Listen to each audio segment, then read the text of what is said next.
Hey,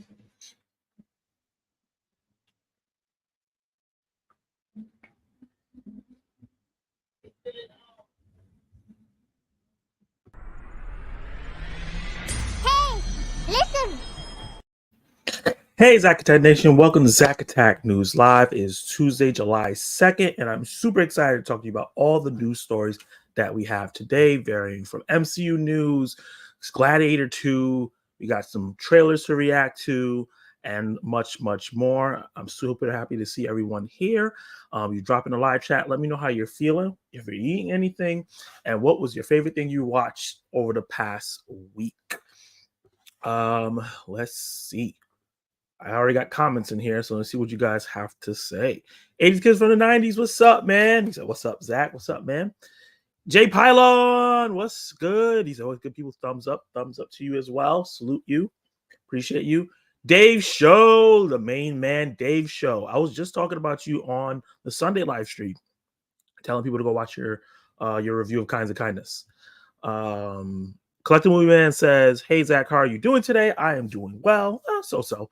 Did you see my most recent post in group chat thing? Kingdom of Planet Ace went on. Yeah, I typed and said, I need to get that. I want to get that steelbook. $35.99 is pretty good for a steelbook. And he said, did you see my other thing I posted in group? I picked up a $125 Amazon gift card for Prime Day, and then got today from Amazon $45 Barnes & Noble for Criterion sale. Nice. Can't wait for the live stream. I'm very sad about no physical media anymore. That was my favorite parts of the live stream. Well, don't be sad anymore. I'm adding physical media back in because I love physical media and people need to know. Probably just won't spend as much time on it, but definitely going to be talking about physical media. Okay, let's see. As always, if you drop a super chat, the instructions is down there. You can be shown on my channel in multiple ways. And let's get into the first story. Super excited to get into everything. And the first thing is, ahead of this year's San Diego Comic-Con, Marvel's first family has been spotted on new banners for the event, along with apparent confirmation that the reboot will introduce the Future Foundation. This is via comicbookmovie.com. Ever since the Fantastic Four movie was announced years ago, it's funny that people, come at Blade for being announced so long ago when this movie was announced at the same event. But I digress.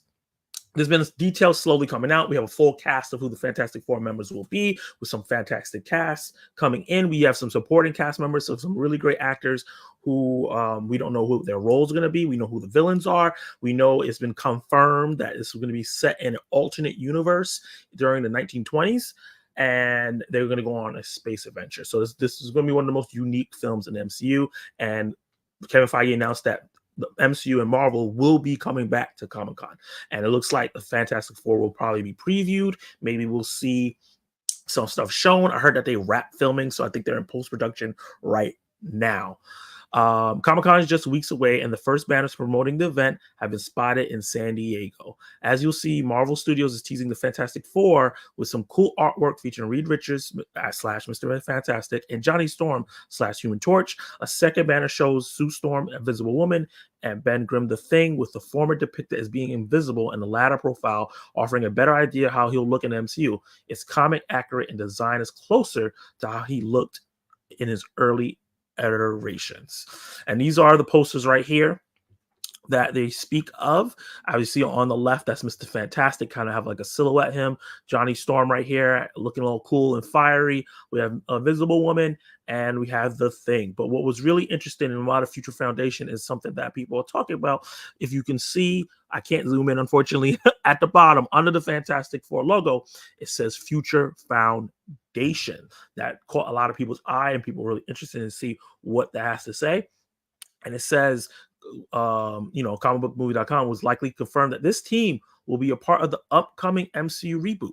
In the comics, the Future Foundation was a think tank created by Jonathan Hickman and Steve Epton, debuting in Fantastic Four 579 in 2010.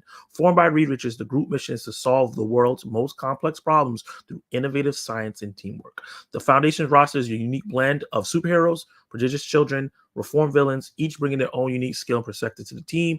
Key members are Reed Richards, Sue Storm, which obviously we'll already have in the Fantastic Four film, but also their kids, Valeria and Franklin Richards.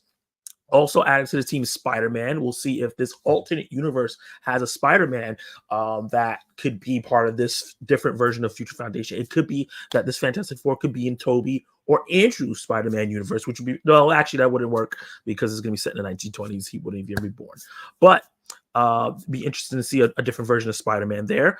Dragon Man and Alex Powers. This team is known for having white and black costumes, symbolizing a new beginning in a pursuit of knowledge. I find this very, very interesting. I think the Future Foundation is one of the coolest things that they did in the comics, integrating the Fantastic Four with other superhero groups. And I think that Spider-Man black and white suit is spectacular, amazing, astonishing. All the little keywords that you have for Spider-Man. I think we could have a lot of key things going on in this film as details roll out. Last live stream, I talked about that this movie is rumored to have multiple villains to start off the Fantastic Four facing. Now they're talking about they're going to be bringing the Future Foundation. I think that Kevin Feige is bringing it back to having very comic booky things in his films, and I think that is the way it should go. I've been talking about this for years in terms of trying to do whatever you want to do without using the source material has led the MCU astray. And I think we're getting back to the groundwork of what phase 1, phase 2, and even some of phase 3 let down, where you focus on the comic book stories and their arcs and then change things that doesn't work for mainstream. So I'm really, really excited to see more of Fantastic Four in Comic-Con. If we get like a trailer or a teaser, the actors get on stage and talk about the roles, and we can get more into that and what they do with the Future Foundation, who are going to be the members. Are we going to get Franklin Richards and Valeria Richards already? Is this a situation where they are real in this universe, but then whatever happens and brings them to the current timeline, they don't exist anymore? These are different things that they can do with these characters that can be very interesting and tragic at the same time.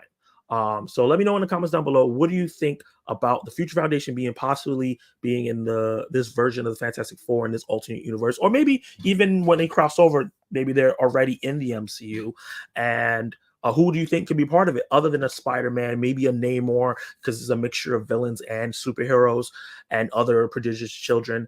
And what do you think about Ben Grimm having a classic style that he had way when he first debuted? Drop all those comments below and let me know. Like the video, subscribe, and if you're live, stay tuned. Let me see what you guys got to say.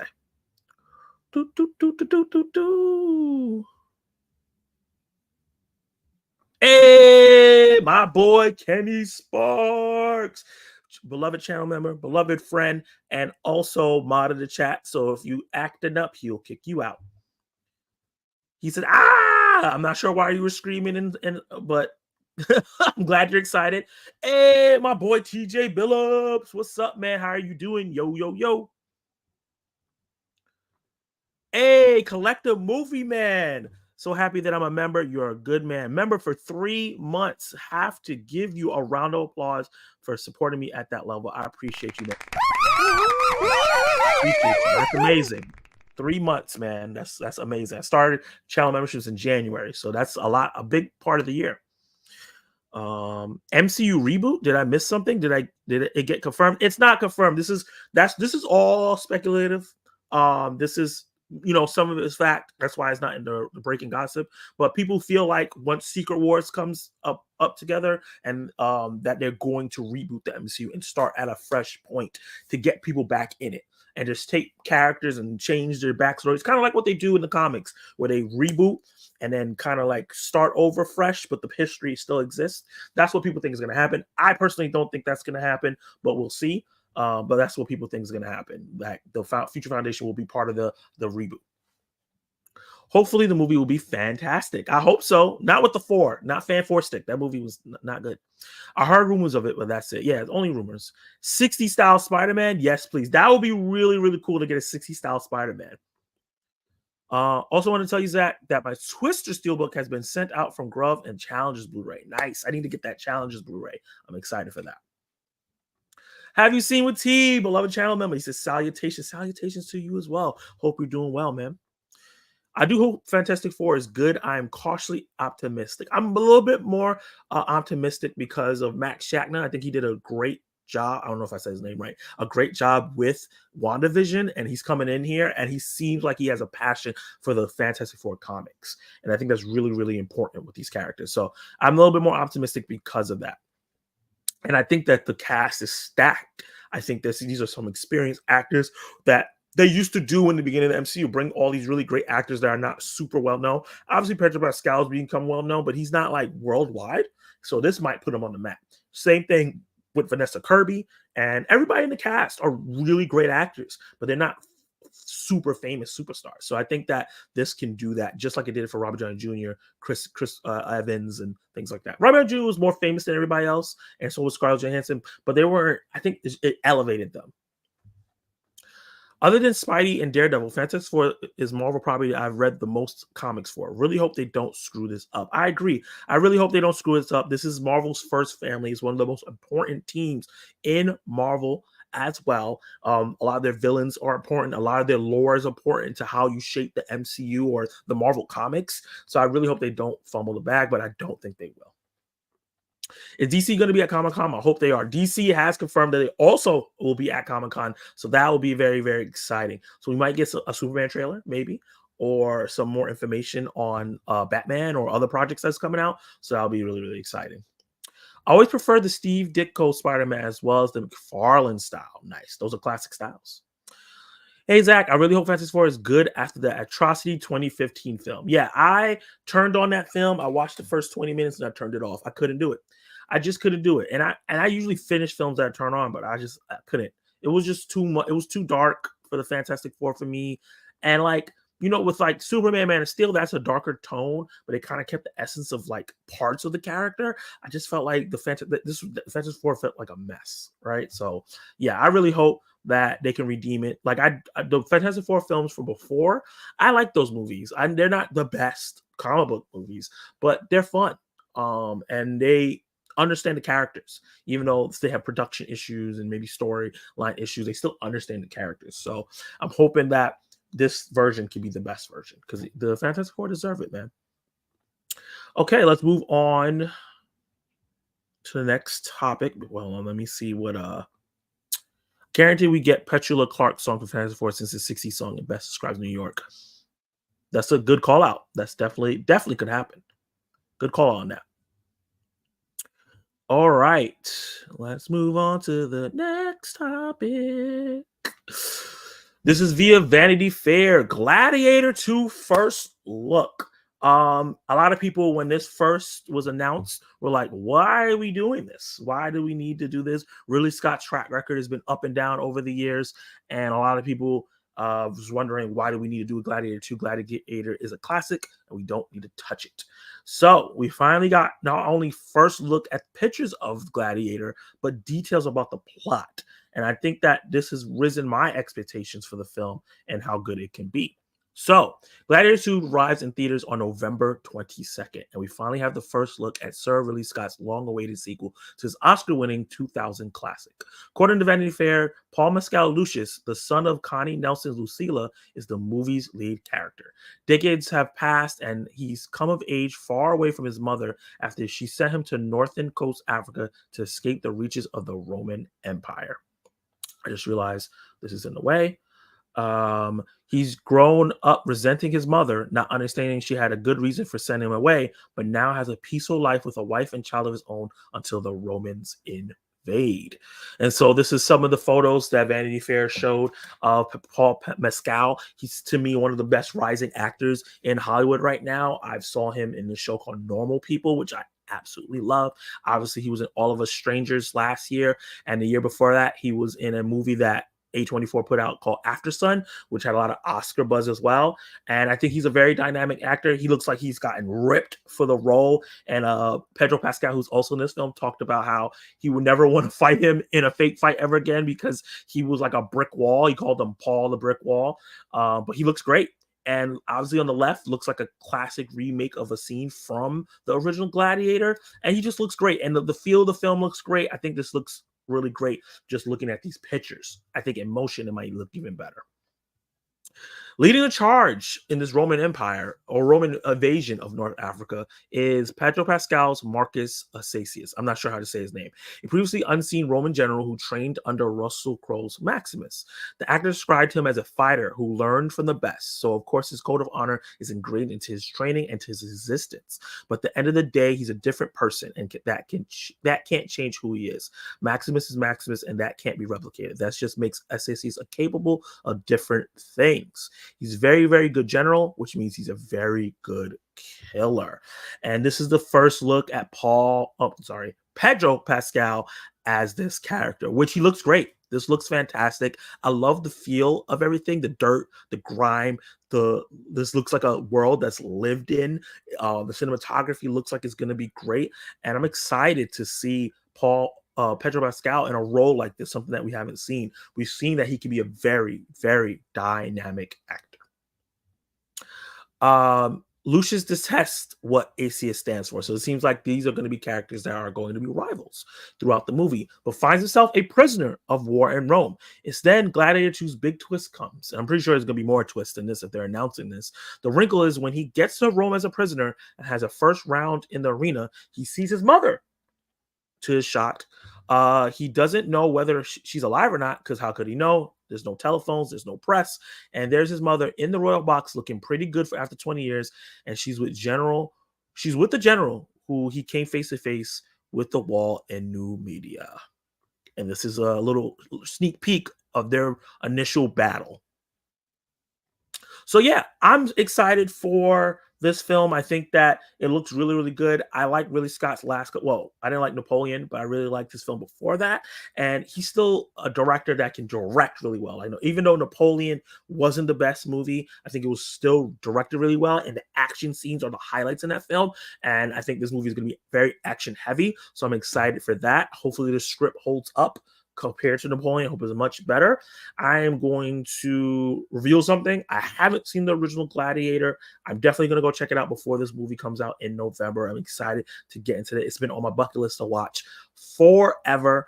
I really want to get all that backstory and history. If you have seen the original Gladiator, are you excited for Gladiator 2? Do you like these details? Does this plot synopsis intrigue you? Let me know in the comments down below if you're watching this afterwards. If you're live, stay tuned and let's keep talking.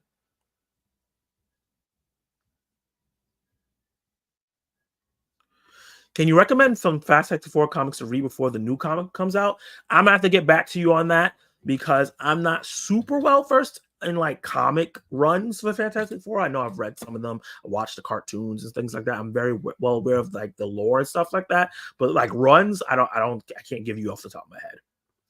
I was referring to the song Downtown. My bad. I forgot to include the song. No worries, man. I'm very cautious about Gladiator 2. I saw this movie when I was 10 years old with my uncle. He passed away a year after it came out from a heart attack. Oh, so you have some real feelings attached to it. And it's one of the best theater experiences I've ever had as a young child. Anything Pedro is in, I'm going to watch it day one. That's a fact. I'm a big fan of Pedro Pascal. I think he could do no wrong. If you haven't seen Gladiator, Zack, definitely recommend it. It's an amazing movie. It's definitely something I want to check it out. Why are they telling us to twist now? I don't think when they say twist, I think it's in jest. I don't think that's going to be the big twist of the movie. I really don't think they would just reveal like that in a thing. I think they were just saying that in description. The big twist here is, and that's the description of the film. The 4K is amazing. I might pick that up. The still shots get me hyped for Gladiator 2. Yeah, the still shots look amazing. I'm excited to see it in motion. Napoleon just loves his ice cream, water parks, and bowling. Oh my God. Not Napoleon Dynamite. Gladiator is one of the best movies I've ever seen. Wow. Okay. I definitely have to check it out. Because it's been on my bucket list. It's been a movie I've been wanting to check out. I just have not for whatever reason. All right. So I'm excited to see Gladiator 2, man. I think that this is a movie that can be big time. Let's get on to our next topic, and that is Maxxine's first reactions. Maxine is one of the most anticipated films that's coming out this year after X and then Pearl were so successful critically and fan wise, and they did well at the box office. People are really excited to see how this trilogy ends and how this movie progresses the storyline and do all those things. The trailers have come out and looked really, really strong. A lot of horror fans are really excited for this. But based on these first reactions from the Rotten Tomatoes fan, people have seen it. It looks like it's pretty mixed. As of this recording or this live stream, it's sitting at like a 72, 74% Rotten Tomatoes, which isn't terrible, but I expected more people to like it than that. So let's talk about some of these reactions. I have some good stuff, I have some mixed stuff, and I have some reactions that were rotten. So this one was one of the more happier ones, and this is via David Sims of The Atlantic. He said, Maxxxine has a bitchin' soundtrack, lots of Sochi De Palma-inspired long shots, and a very engaging and sultry performance from Mia Goth at its center. It's fun, but it's unavoidably a bit of style exercise, a bit of very good one. So it looks like it has a great soundtrack. It's sexy. It dwells into that sexiness, and Mia Goth is killing it, which is part of what has made X and Pearl great. It's been great movies, or really good movies at least. Para Nemiroth, and I was really excited to put this on here because she's a YouTuber. She started on YouTube, and she's a Rotten Tomato critic, and starting from YouTube because she describes and stuff like that. And if you go to a Regal Cinema, you'll see her being part of the new V thing. It's really inspiring to see her here. But it says, just like the first two films, Maxxxine is powered by the absurd directing from Ty West and a reverence for cinema. Mia Goth also continues to deliver exquisite work. It doesn't take long for her to take your breath away with her performance in this one. And what I'm noticing from everybody I've read, because I'm not putting all the ones that I saw up here, everyone is praising Mia Goth's performance, at least saying that she's fantastic. This one was funny. I think this one that's like kind of in the medium range. He didn't put a Rotten Tomato. He gave it a fresh tomato. But this is Matt Singer via Screen Crush. He said it's a B movie with B+ ideas. Even though this short, I think it says a lot. A B movie, if you think of B movie, these are movies that are not the best movies. They're kind of pulpy and fun and kind of like guilty pleasures. But he's saying there are ideas in the film that are like B+, like they're greater than what the film maybe could pull off. So it has like grandeur ideas, but it's still steeped in the B movie realm. So that's really, really interesting to see. This is one from Allison Whitmore via New York Magazine. So Maxxxine demonstrates that the trilogy never really had all that much going on depth-wise, but Goth does her own synthesis of the characters she's played across the titles, and the result is ultimately a disturbing, touching, and downright triumph. So we've seen people talk about the style of the film is great, and this person is saying that like the trilogy didn't have much to say. It seems like that, but Goth is fantastic, and she carries over her performances from the first two films into this one, and she's saying it ends up being a triumphant return to form.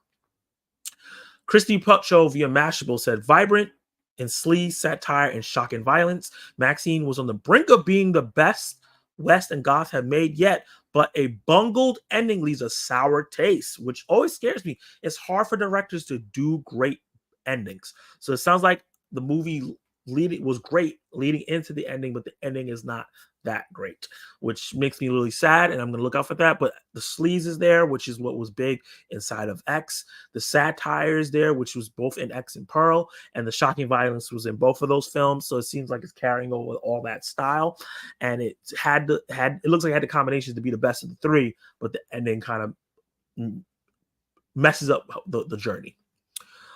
Katie Walsh of the Tribune says, a beautiful facade that's empty behind the walls, all surface, meaningless symbols, and not an ounce of substance to be found.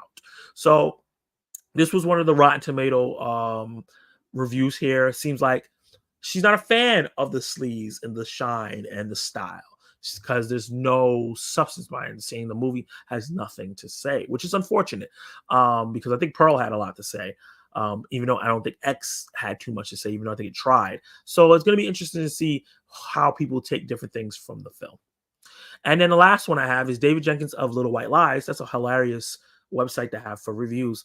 Maxxxine suffers in comparison to all the films and filmmakers it so lovingly apes, ending up as a hodgepodge of slightly academic homages that never coalesce into a satisfying whole. I think this is one of the more unique reviews I've seen, where it's saying it's taking a lot from other past filmmakers as a hodgepodge of all those pastiches of those films, but never putting them together in a unique way to make it satisfying. So like the parts are good, but as a whole is not satisfying. So those are some of the early reviews for Maxxxine. I think I'm really, really interested still into watching this film. It's one of my most anticipated films of the year. I think that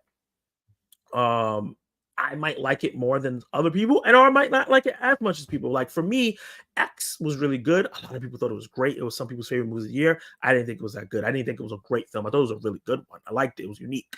Pearl, I thought was amazing, right? Like I love Pearl, but a lot of people who loved X didn't love Pearl because it's so different. So now we're getting Maxxxine, which seems like it's trying to be a combination of both, and maybe it's a little too ambitious and too stylized, and it's competing with each other. But I'm really interested to see how this film goes, because I really love this franchise so far. So if you're watching this afterwards, drop in the comments below. What do you think about these early reviews? Do you think that they're off the rockers, or do you think that you're going into this movie with more caution now? If you're live, stay tuned and let's talk. Okay, we saw that. You should do a watch along Gladiator. I would definitely join. One thing I'll say is that I'm still deciding on if I'm going to do watch alongs on my channel anymore. Just because out of like enjoyment for myself and like rewatchability of people finding it and rewatching it. I don't know how great that is, but because the last couple I did, a lot of people didn't really come in. When I first started doing them, I think that they were going strong, but I think after a while, people haven't been coming in to watch. But I'll see. I might try one of like a popular movie, see how it does, and then I'll see. Anytime you want to watch it, Zach, I'm down. Nice. Nope, not excited for Maxxxine. Why not? What's wrong with Maxxxine? Collector movie, man. Seen it this Friday at 5 p.m. I'm actually seeing it this Friday at 4:50 p.m. So we're gonna be watching it very close to each other. I hate the critique that are like the third movie proves this was never good. Yeah, I think a lot of people feel like, oh well, it's leading into this third film, so it never had. But I can see some credit into like, okay, it wasn't really leading into anything. It didn't. The movies didn't really have nothing to say. I understand that, but I understand what you're saying though, because just because the third film is not that great, the first two could be good. X was amazing. Pearl was fantastic. I'm expecting Maxxxine to be wildin'. Just not my type of movie. So you watched X and Pearl and you didn't enjoy them? Is that what happened? Or did you watch one of them and didn't enjoy them? I'm very curious. Let me know. And while you guys ruminate on that, where is it?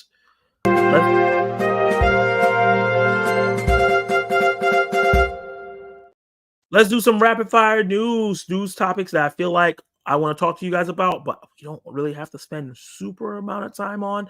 And the first one is going to be starring like an MCU topic, which I'm really, really excited to talk about. And this is going to be Wonder Man. Wonder Man has wrapped filming. Marvel Studios president Kevin Feige recently confirmed that the extremely different Wonder Man is on the way. Though the show's existence has been common knowledge among fans for some time now, according to the trades, Andrew Guest is serving as head writer, while Shang-Chi and Legend of the Ten Rings director Destin Daniel Cretton is reportedly set to produce the series and direct the first 2 episodes. Comicbookmovie.com recently sat down with Gross, who is going to be playing a character in the show, to discuss his role in Angel Studios' Sound of Hope, the story of Possum Trot, which I heard was a great film, and asked if there was anything he could tease about his MCU debut. He went on to say, yes. Oh, and guys, let me know if you like the white text or the yellow text. Which one's easier to read and which one's easier on the eyes? Yes, I think people are going to be intrigued by the dynamic between Simon Williams and Eric Williams. Simon Williams being Yahya Abdul-Mateen's character, who will be Wonder Man. Eric Williams being his brother, who will be the villain. Eric Williams, as they are excited about the dynamic between Grim Reaper and Wonder Man. Grim Reaper is the one on the left right there, one of the Avengers' biggest villains. The actor teases in the video above. This series is going to be very, very different kind of show, but pleasantly so. That's an interesting hint, and one which suggests Simon and Eric will have a very complicated relationship. Fans of the comic books will know all about that. It's interesting to hear Gross describe this as a very different kind of show in the wake of reports that it will include horror elements, which I think is very, very interesting. Marvel Studios has revealed very little about Wonder Man, though we know that Sir Ben Kingsley is reprising his role from Iron Man 3 in Shang-Chi Legends of Ten Rings as Trevor Slattery. Ed Harris, Bob Odenkirk, and Courtney Cox are rumored to appear. That's some really big talent to come into the show. Wonder Man, if you don't know who the character is, made his Marvel Comics debut in the pages of Avengers number 9 in 1964. So he's been around a long time.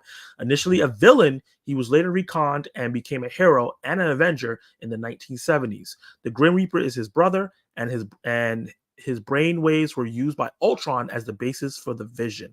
Later, he joined the West Coast Avengers and became a Hollywood star. Wonder Man will be a part of the Marvel spotlight, just like Echo. So with that, just like Echo, meaning like this, you can watch this show as self-contained and won't really affect the Grady MCU too much, so you don't feel like you're missing anything. And these characters may appear in further projects depending on how they do. Which is exciting. I think Wonder Man is a great character. He's sometimes a love interest of Wanda. Like I said, he's used the brainwaves of Vision. I could see something going on where they try to put Vision in him or something like that. He's a very, very complicated character that has a checkered history, and I'm interested to see what the MCU does with him, because he does have his fans, but he doesn't have such fandom that they can't do something unique with him. And I think Yahya Abdul-Mateen II is a great actor that can come into this and become a star off of this. So I'm really excited about that. Guys, let me know in the comments down below if you're watching this afterwards, if you're excited for Wonder Man, knowing these details, and what are you expecting from the show, knowing that this is Marvel Spotlight, going to be very self-contained. If you're live, stay tuned. Let's see what you got to say. Hey, what's up, Delon Movies? What's up? How are you doing, man? How you feeling? I'm really looking forward to Longlegs, though. I can't believe it has 100% on Rotten Tomatoes right now, but there's only 11 reviews. Let's see how it does as more reviews come in, but people have been saying it's the scariest horror movie in decades. Never seen X or Pearl. So how do you know it's not your type of movie? You haven't seen X or Pearl. Really enjoyed X and Pearl. Looking forward to Maxxxine. Yes, me too.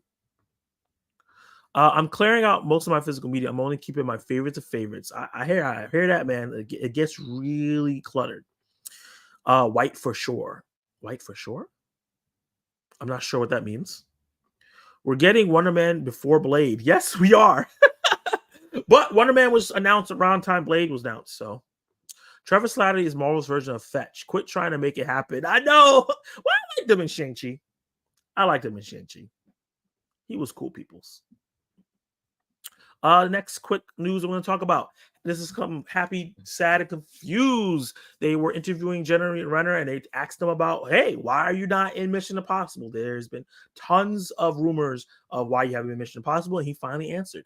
Jeremy Renner starred in 2 Mission Impossible movies, 2011's Ghost Protocol, one of my favorites, 2015's Rogue Nation, a great one as well. After that, his character, IMF agent William Brandt, disappeared from the long-running action series, though it turns out Renner was axed back for 2018's Fallout, one of the best ones, probably the best one. Filmmaker Kristen McQuarrie wanted him on set for a week so Brandt could die. Jeremy Renner went on to say, I remember they tried to bring me over for a week so they can kill my character. And I was like, no, you don't get to do that. You're not going to drag me over here and just kill my character. Like, get out of here. Renner recently told Josh Horowitz, if you're going to do this, you're going to use my character. You're going to do it right. I yelled at Christopher McQuarrie and the actor added with a laugh, dude, you're not going to do this to me like that. You're not going to do me wrong. He went on to add and talk about how, he would love to do another Mission Impossible. And, if they're going to use the character and not just try to kill him off for shock value, he would definitely come back. He couldn't just come back for a week to do that because he had a little kid at the time. And he didn't feel like it was fair for him to leave his kid to do that and have his character just killed off. It felt unfair to him, especially since he felt like he put a lot of work into playing that character, and he loved the character. I think that's very, very interesting that we rarely hear stories like this, so I wanted to share it with you guys. If you were wondering why Jeremy Renner just did not show up in it, there's certain people who were in the Mission Impossible movies early on that just didn't show up, like Paula Patton. She just show back up. I know they invited her back, but she hasn't been returned in a movie. And I wonder if one day she'll tell her story. Very, very interesting. I wonder if they wanted to kill her off as well. And she was like, no. Drop in the comments below how you feel about Jeremy Renner not coming back to Mission Impossible and the reason why. Do you feel like he should have just did the job and come back and get killed off? Or you feel like he had the right to say, no, don't kill me. Don't waste my time. If you're watching live, let me know how you feel. I enjoyed X and Pro as well. Looking forward to Maxxxine. Seriously, I can see people not watching Wonder Man because they don't know any better and will think he's just Wonder Woman knockoff. I can definitely see that. I can definitely see that names are very, very similar. You asked about white or yellow text. Oh, okay. You're saying white. White for sure. Okay, got you. Blade's a fake movie. Oh, God. I see Zack is using scary font. Oh, you know about that font. Yeah, I was wondering what happened to Jeremy Renner's character in Mission Impossible. I really do like him in the TV show. He's doing Mayor of Kingstown. I heard that show was great. I haven't gotten a chance to watch it. But yep, that is what happened. And then the last news, and this is one that's just personally for me. Zack Snyder has announced that Zack Snyder Justice League will be on the big screen via his Vero account. This is via comicbookmovie.com. Today, Snyder has taken to Vero to confirm that Zack Snyder Justice League will be released theatrically. Before getting too excited, though, this may be a fan screening instead of a limited or wide release, likely organized by the director, which he talked about this when the movie was initially coming to Max and being debuted. He was talking about he was trying to organize a fan screening. So they talked about this. So, they announced this. A lot of people got really, really super excited about it, including me. But, wanted to come down to earth with it in terms of like, this may be a fan screening in LA and one night only, right? It might not be like the Spider-Man and the Lord of the Rings theatrical releases. But comicbookmovie.com says, however, Warner Bros. May also be looking to recoup some of its losses, given how successful other re-releases have been this year. Sony Pictures, for example, netted millions by putting Spider-Man movies back in theaters early this summer, still reminding moviegoers for the DCU so close to DC Studios reboot seems an odd choice. For me, personally, I would love to watch Zack Snyder Justice League in theaters. One of my favorite superhero movies of all time. I just think it looks like a great film, and I think it will look great on the big screen. Just to see that third act on a big screen will be worth it to sit there for 4.5 hours.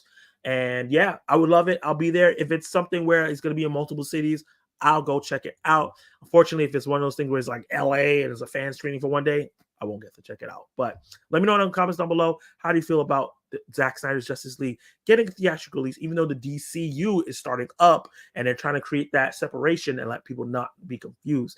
And I know James Gunn has talked about his relationship with Zack Snyder is good and things like that. He's talked to him about projects, and also David Ayer. And he's mentioned to releasing the Ayer cut. So we'll see what he does. He might do these things still and be like, this is just an alternate Elseworld thing, and if you're a fan of it, you can watch it, but it's not affecting the DCU. It's not a part of it. Let me know if how you guys feel about the Snyder cut being released in theaters. I know some people are fans, some people are not.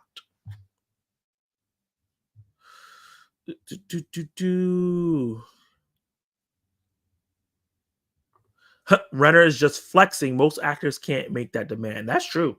That is true. I don't know which fan base is worse, Snyder or Star Wars. Star Wars 1000%. They've been around a lot longer abusing people. And I feel like Star Wars fans, the bad ones, a little bit more racist than Snyder fans. So I'll say Star Wars. The bad Star Wars fans. Obviously, there's great Star Wars fans too. Yeah, I would definitely go see Zack Snyder's Justice League for 4 hours because I remember I took intermission for when it was on HBO Max. Yeah, there may be an intermission if they release it in theaters. Oh man, I know it has its fans. I'm one of them, but 4 hours in a theater for a movie, lots of people have already seen as a big ass. It is a big ass, but it might be the only time we ever get to see it in theaters. So I'm definitely down, but it has to have an intermission. Like through the halfway point, it got to be intermission. Right when like Cyborg's father gets killed, intermission. Give us a break. Let's go walk around, pee, get more food, and then bring us back in. After they axed off Ilsa, Jeremy Renner don't deserve any better. Oh, ha! Yeah, I heard what you're saying. She ended up being a bigger character in the franchise, but she asked to be axed off. Rebecca Ferguson has been on record saying that she wanted to be killed off. She didn't want to do any more of the movies. So That's different. Jeremy Renner wants to continue to do movies. Rebecca Ferguson didn't. So it's not a thing of where they wanted to kill her off just to kill her off. All right. What else do I have? Is that the end of the yep, that's the end of that. Let's get into the next topic.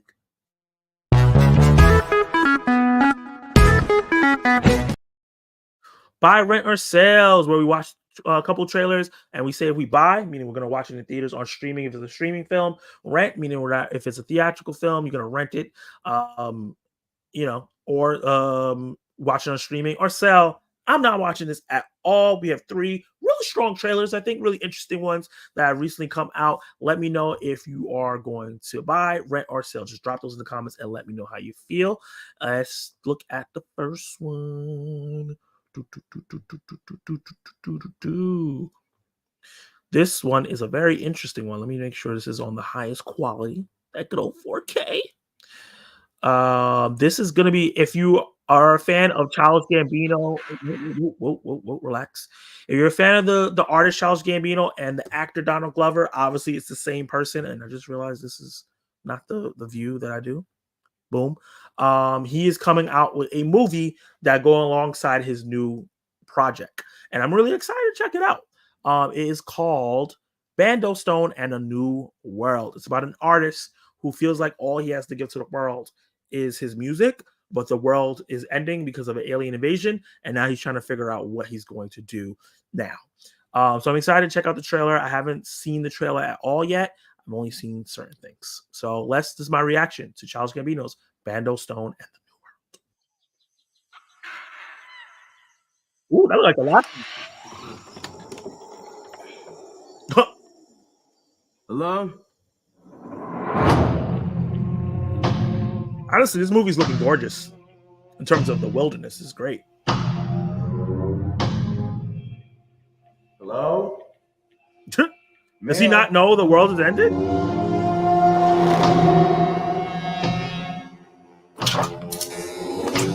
Okay. Don't move. Oh. Who are you? It's me, Bando Stone. The singer, Starlight, Let's Make It Happen, Party Monkey.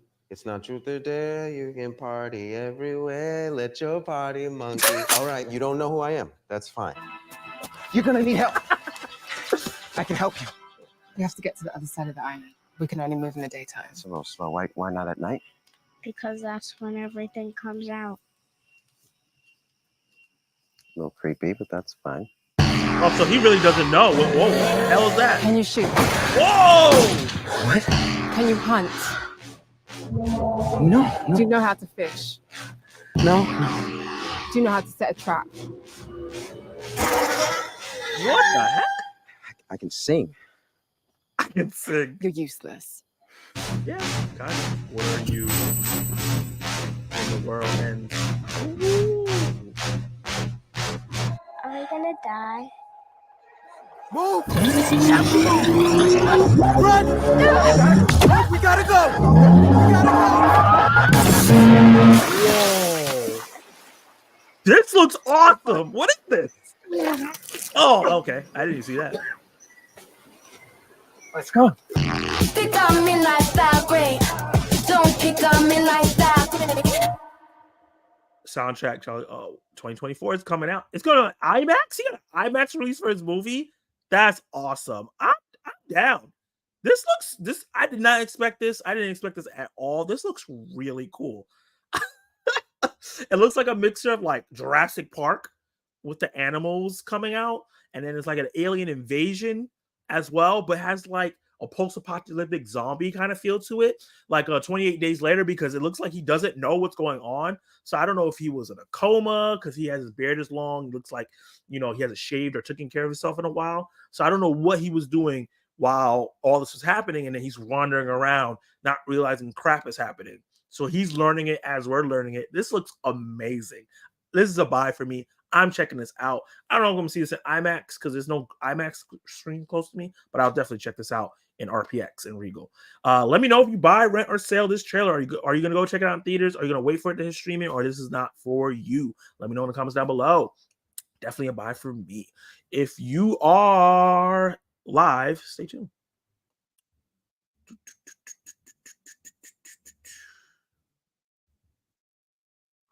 Two hours is perfect. 3 hours is good, but overstays the welcome. 4 hours is just no.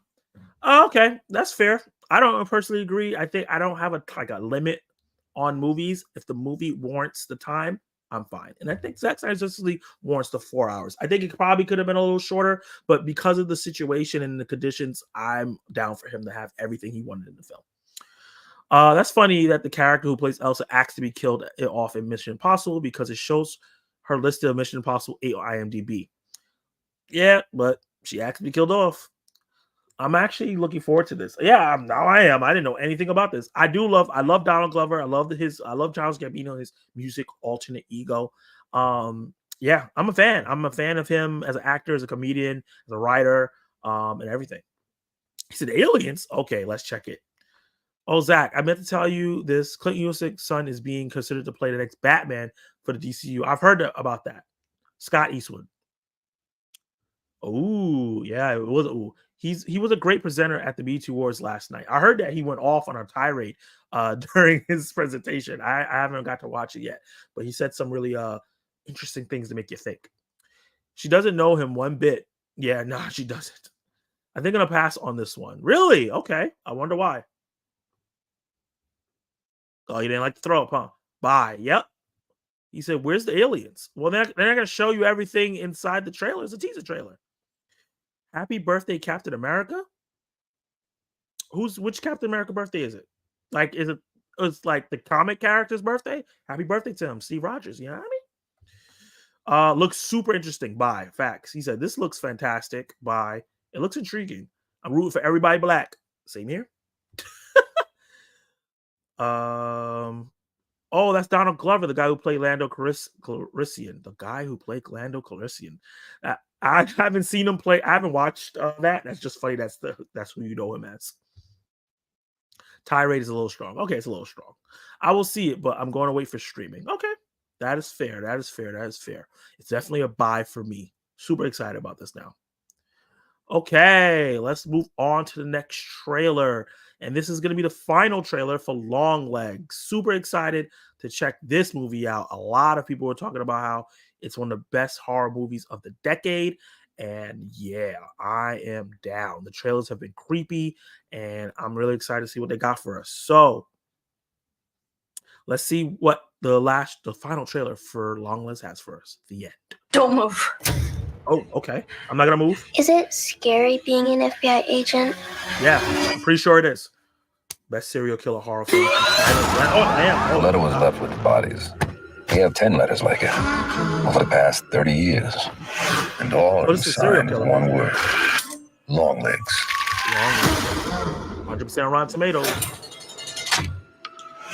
Michael Monroe's a great screen queen. And kill again. God damn. There she is. You could have played nice with me. Oh! You didn't. Put the gun down! And now that has led to all of this.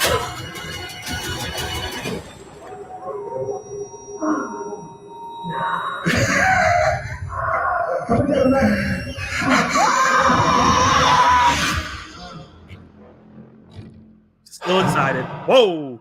I love that we're not seeing the killer. Like, we don't know what. Like, they're not using Nicolas Cage to advertise this movie. And they definitely could. His voice is in there. They show like pieces of him. The little pieces they show is creepy. This looks amazing. This looks like it's going to be one of the best movies of the year. I'm super excited for this movie. I'm super duper excited. I hope it holds up. Yeah, and I love that this we've had 3 trailers. We have a bunch of small trailers, and nothing is spoiled. Nothing has been spoiled so far. This looks strong. This is a buy for me. I'm definitely going to be checking this out in theaters day one. I don't know what else is coming out when it's coming out, but I'm checking this out. I'm super excited to check it out. Let me know in the comments down below if you're watching this after, if you buy, rent, or sell the Longlegs trailer. Do you think this is another strong one from it? Are you going to go to the theaters and watch this? Are you still skeptical, or this is not your kind of movie? Let me know. Let me see what you guys got to say in the live stream. Zack, he played Lando in Solo. Yeah, I know he played Lando in Solo.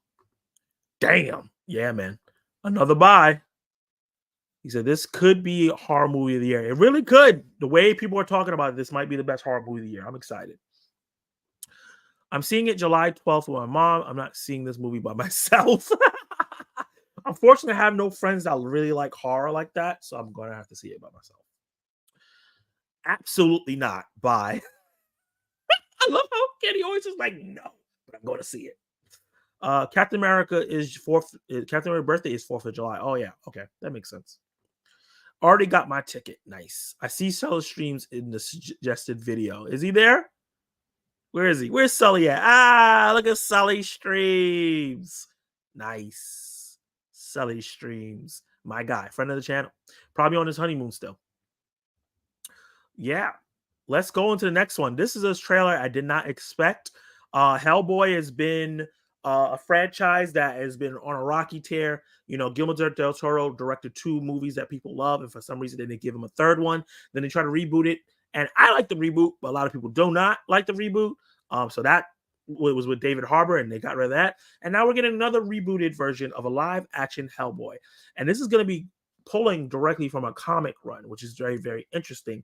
Hellboy, the Crookedman. And this is the official teaser for this film that I didn't know was coming out this year, but it's actually coming out this year. So let's check this out. Hellboy, the Crookedman. Is this the highest quality? It is the highest quality. Let's go. It's only a minute. Ketchup Entertainment is crazy. Something in these hills. Something haunted. Ugh. Evil. Whoa, what the? Whoa. Smells like death.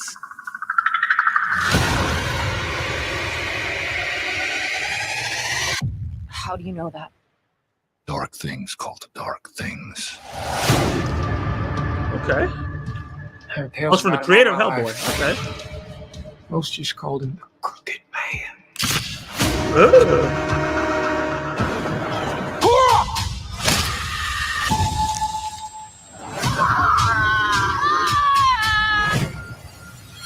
We've got what is going on? All your friends, they all gonna die.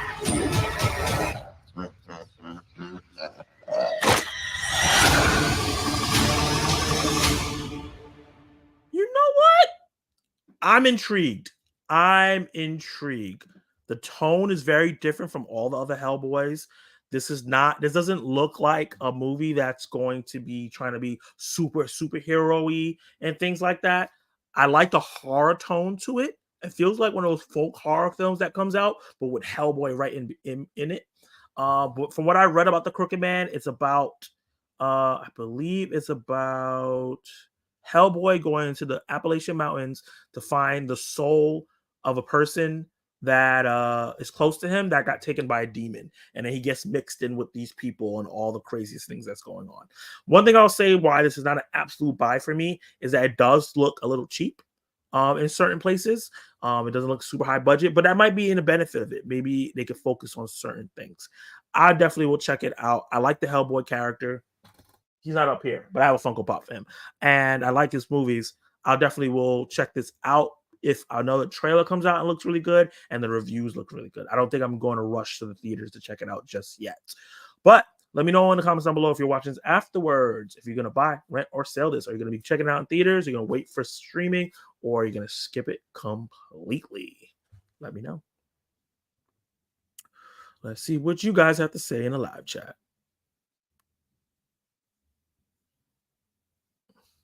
The 2000s movie was pretty good. Yeah. I don't think anyone knew another Hellboy was coming. I heard that a Hellboy movie was being made, but I didn't know it was coming out this year. I didn't even know who was casted as the character. The David Harbour Hellboy was horrible, but he was great in it. I didn't think it was horrible. I liked it, but he was great. Is there a Mustard Studios? There has to be if there's a catch up. That's hilarious. By the way, Hellboy comics are fantastic. They are. It's way different tone than the other Hellboy movies. Yeah, very, very different tone. 80s Kid said this is a pass for him. Della Movie says it's a rent. He said, I'm going to skip this one. I've never seen any of the Hellboy movies.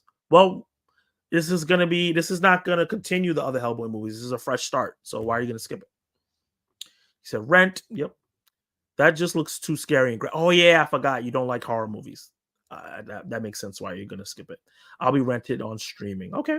It's a rent for me unless the reviews are stellar. Agree. Same thing with me, too.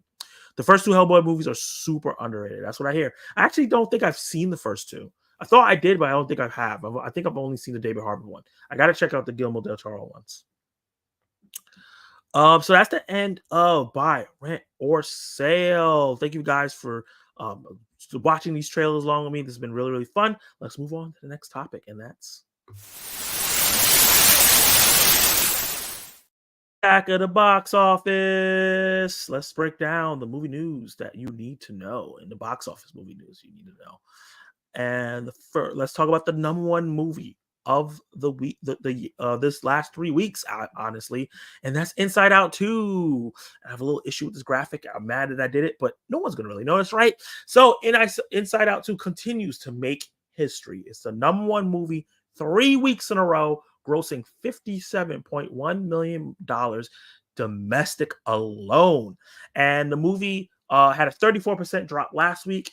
The drop has increased this week, so 43%. It's not as strong as people thought, but that is because it lost its IMAX screens to A Quiet Place Day One. If it could have kept its IMAX screens, it probably wouldn't have dropped that much. IMAX screens are so important for films to make money, and I think they need to make more IMAX premium screens for people to have a premium experience and want to go to the theaters. IMAX may need to become the standard eventually. It's the fastest movie to reach $1 billion worldwide, and I think that the main narrative I have from this is that people want Pixar sequels. They want the tried and true Disney films that they know. They're not super interested in getting original films in theaters. And Pixar is still a strong brand. So, Disney has talked about how they're going to lean in on doing sequels. Moana 2 is coming out, has a bunch of hype. That movie is probably going to make $1 billion. They're going to do Toy Story 5, and then they're probably going to do Finding Nemo 3, and all these other films are going to get sequels. And I think Inside Out 2 is going to put the battery in the back of Disney to make these movies. I think hopefully they learn the right lesson on this and not make these films soulless, right? Like, put the soul in there. The reason why Inside Out 2 is doing so well is because it's great. It's good. It doesn't feel like a cash grab. It feels like a great continuation. Feels like it has a reason to exist other than just some enjoyment for 2 hours. So that's the main thing I have to say from here. The fact that we'll get more Inside Outs. We're probably gonna get Inside Out 3 very soon in the next 2 years or so. And I am really excited to see how they now do other Pixar films. Pixar has already said they're not interested in doing live action adaptations of their movies. So it's going to be very interesting to see how they continue the brand theatrically. Let's talk about the number 2 movie of the year, A Quiet Place Day One, which is not so quiet. It almost overtook Inside Out 2. It grossed $52 million over the weekend, only $5 million less than Inside Out 2. It's the biggest opening for the franchise yet, and has a B+ cinema score, matching Part 1, because Part 2 cinema score was lower than Part 1. Because for me, I know a lot of people say Part 2 is better. I know some people say Part 2 is just good, but I think the general audience didn't think Part 2 was as good as Part 1. And B+ cinema score is normally not that great, but it's really good for horror films. Horror films usually average C, C-, and D. If you are a horror film and you get a B+, that's very, very strong, and it's very, very strong for repeat viewing. So I think this movie will have legs, but I will talk about how they might be cutting legs under it, because that Paramount probably didn't have the strongest feeling that this movie was going to do well. It had a $67 million budget, which is like a mid-tier budget, and I think that's really good for this kind of film. It's already made $97 million worldwide, so that's really, really strong. Everything else is just going to pad on it to it, and I think the marketing wasn't too high, so I think this movie is going to make a profit and do really well over the next coming weeks. I think the word of mouth for the film is strong enough as well. The movie's already a success. One thing I say that will cut its legs a little bit is that they've already announced the digital release of this film, and I really think that Paramount didn't think this movie was going to do super well. And that's why they probably had that set in stone and can't change it. And they only gave it a 30-day release in the theaters. And I really think it deserved a 45-day release. I think it could have made a lot of money in the coming weeks, even with Despicable Me 4 coming out. And then Longlegs, I don't think really compete with it. And then obviously we have Deadpool and Wolverine. It probably could have lasted at least another week past that. But it has a digital release of, I think, July 29th. But I still think the movie is worth seeing in theaters. It's a great film. Or a really good film. I want to say great, but it's a really good film. It's a great theatrical experience. That's what I want to say. Let's look at the rest of the top 10 from 2 to 10. We got another debut for this week was Horizon American Saga. Made an $11 million debut. Not great because the movie cost $50 million. So starting at 11 million is not great. It also got a B- cinema score, which is not great at all for its legs. Just like I said, B is great, or B+ is great for horror. B- is not good for drama. You're really looking for like an A- cinema score if you want to have good legs and word of mouth. And with it having a 44% Rotten Tomatoes score, the word of mouth has not been good for the first part of 4 films for Kevin Costner's franchise he's trying to create that he put his own money up for.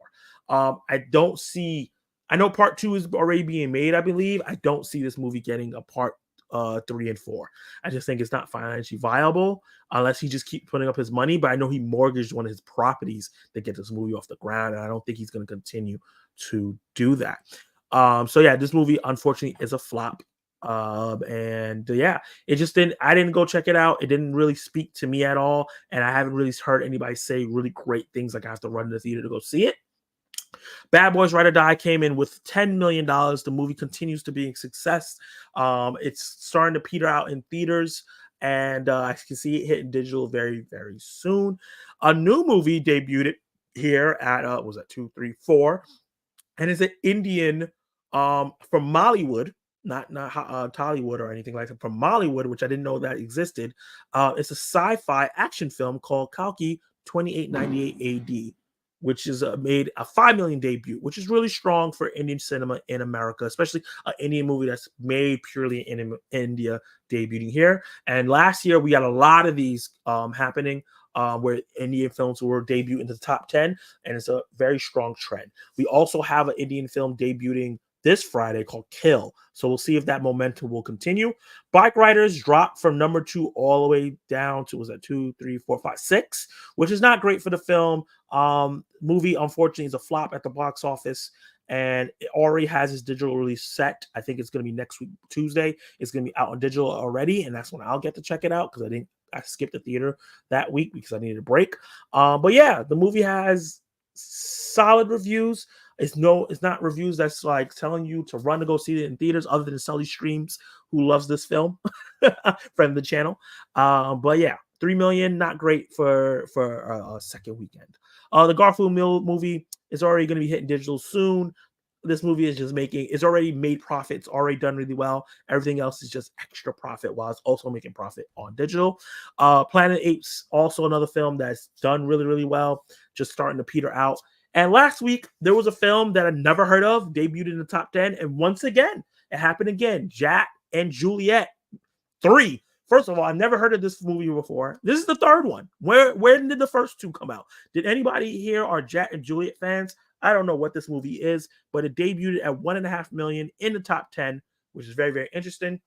And it debuted over Kind of Kindness wide release. Kind of Kindness got a limited release the week before, a wide release last week, and it made $1.5 million and got into the top 10. So that's pretty good for that film. I don't think the word of mouth is going to be great. The cinema score, they didn't really track it. And the Rotten Tomatoes score, it's solid. It's not like really overwhelmingly great.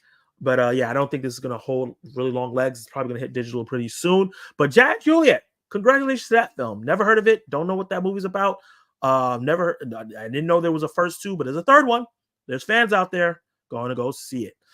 So how did your favorite films fare in the box office? Are you excited to see these Pixar sequels to come to light? Bad Boys 5, more Quiet Places, showing that established franchises will continue to dominate the box office, and original ideas like Horizon, American Saga not doing well.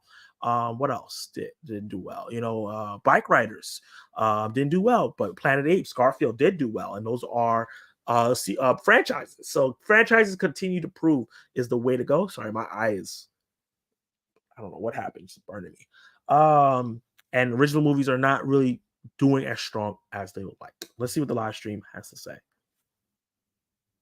Damn, I hate when this happens.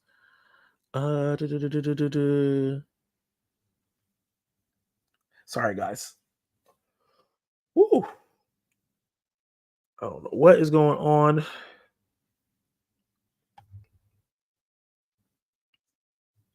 Okay.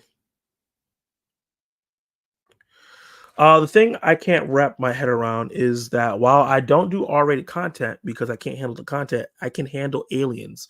Can anyone figure that out? I don't know, because aliens is gory. Or do you mean like you can do alien movies in general? Like you just like alien movies? Or you mean Aliens the franchise you can do? I don't know. Movies dream of having 57.1 million in the first week, and Inside Out 2 made it in its third.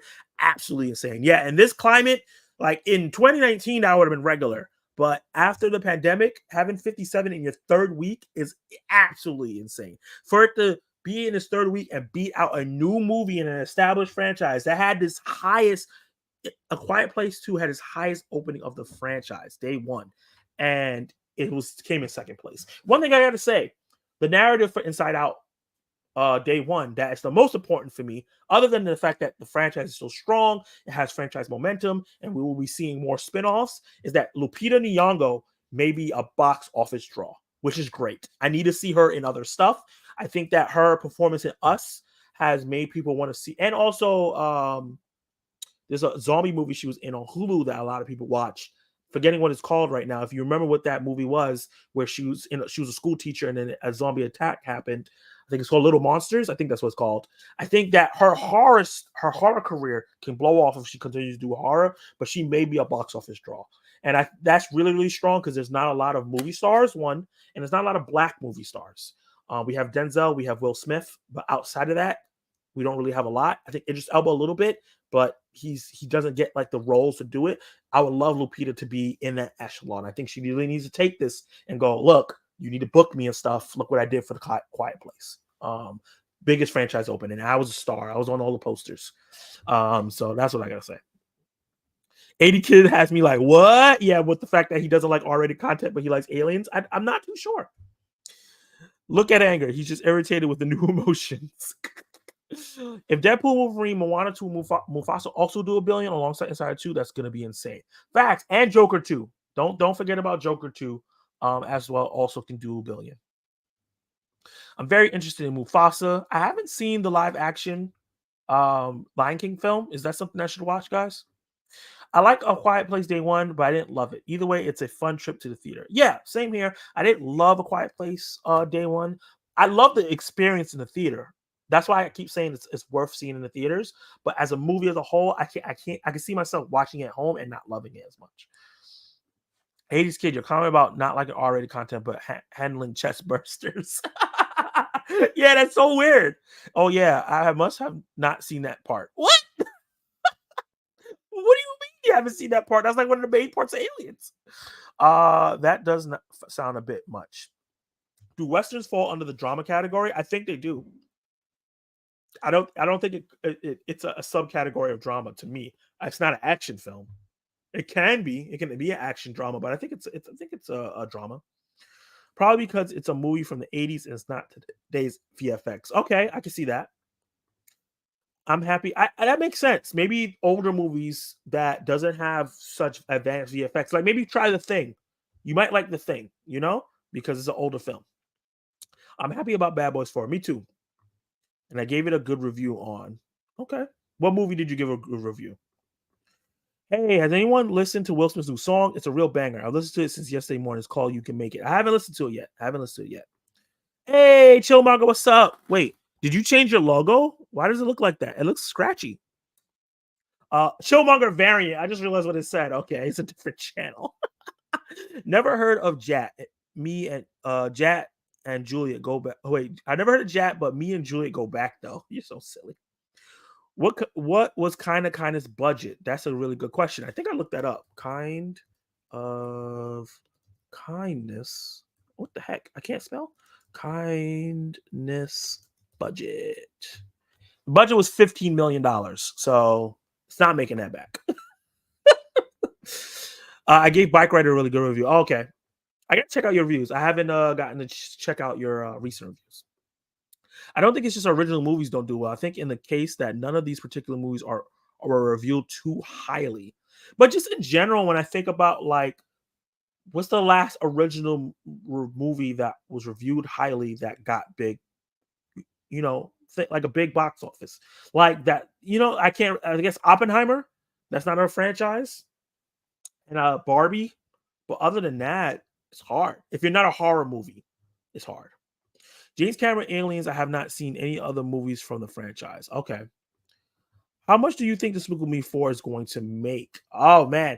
Look, the franchise has been making $1 billion almost every movie, and I think that there's a great chance the momentum of Inside Out 2 leans into the momentum. There's something called of momentum in the movie theater. I think people are going, oh, man, I love Inside Out 2. It's a great animated film. I want to see another great animated film. I want to take my kids again. And they'll go see, and Garfield also helped that too. People were taking school trips to go see Garfield. So I can see Garfield and Inside Out 2, and If a little bit, helping people go to watch Despicable Me 4. There's already a built-in fan base there. Adults like it too. They dress up to go see it. So I can see Despicable Me 4 making $1 billion as well. I have to check out Us. I don't think I ever seen that. I love Us. Lupita is a phenomenal in everything she's in. Facts. That's a fact. Do you think Kind of Kindness get hurt by A Quiet Place Day 1 and a Horizon America saga? No, I just think it's a very obscure movie. Yorgos Lanthimos films don't make a lot of money. Like Poor Things didn't do that well, right? It was just that the movie heads loved it. And then the regular people didn't go watch it because it has a lot of sex, it's R-rated, and then people didn't really know what it was about because I didn't know. They didn't talk about what Poor Things was really about in the trailers. So Kind of Kindness, it's not a film that a lot of people are going to go see, right? Even if the film bros go see it, 1.5 million sounds about right. And a lot of the film bros saw it during film festivals as well. So I don't think it got hurt by American Saga or Quiet Place. I don't think it was going to make a money no matter what. Also, unfortunately, I don't think Emma Stone is a box office draw. I don't think she's proven to be a box office draw. I think Cruella did really well, but outside of Cruella, that's like a Disney. It's a franchise already proven. I don't think she's proven to be a box office draw yet. I'll definitely watch along Lion King live action on if you want to, Zach. I don't think I want to do a live action. I heard that movie's boring. I mentioned those 4 potential $1 billion movies because they're all Disney. I meant it would be a while for these to have $4 billion 1 year. My bad. Okay, that makes sense. But yeah, they've done it before. They used to do it all the time. So it'll be crazy. They'll be back in action really fast. Eddie Murphy and Danny Glover used to be really big. They really used to be really big, but they kind of faded off because they haven't had much opportunities. It's me, that alternate account, because I don't want to log in as other devices. It's me. That's my alternate. Okay. I just saw that the early reviews of Despicable Me for sitting at 45% on Rotten Tomato. Woof. My mistake, is sitting at 55 Rotten Tomato. I think with Despicable Me, I don't think reviews is gonna really affect people going to watch that movie. I think people are just gonna go watch it no matter what. Part of the issue with Kinds of Kindness is that the trailers tell you absolutely nothing. Nothing. Yeah, that's true. It's just Emma Stone dancing, someone licking a stomach. It's just weird stuff happening, and back to the music. You don't know what the heck the movie's about, and that's the problem. Correct me if I'm wrong. How is an animated movie G when the parents get killed off? Correct me if I'm wrong. How is an animated movie G? Well, You can die in an animated movie if they don't show it violently. It's gonna be G. I still need to see Cruella. Me too. I heard it's like the female Joker. I need to see it. 2019's Lion King reminds me how great original 90-minute animated movie is. That's fair. That is fair. Okay, let's move. Oh, wait. I didn't even finish Attack of the Box Office, but that's fine. Let me see. Share this tab. Where is... All right, let me finish off Attack of the Box Office before I get to the next one. Okay, so the iTunes top 10. These are the movies that are doing good on digital, just not in theaters. And Furiosa, Mad Max Saga is finding an audience. Thank God. Number one film on iTunes right now. People are renting it and checking it out. Happy for the film. I think it's phenomenal. The more I think about the film, I love it. Coming at number 2, Ghostbusters, man. It's been in the top 10 since it's dropped. I think it released in March 22nd. It's now July, and it's been in the top 10. This movie's making a lot of money on digital. If, drop May 8th, it's a little while now, and it's continued to be in the top 10. It's making money. Godzilla X Kong, another film that's doing really well, digital.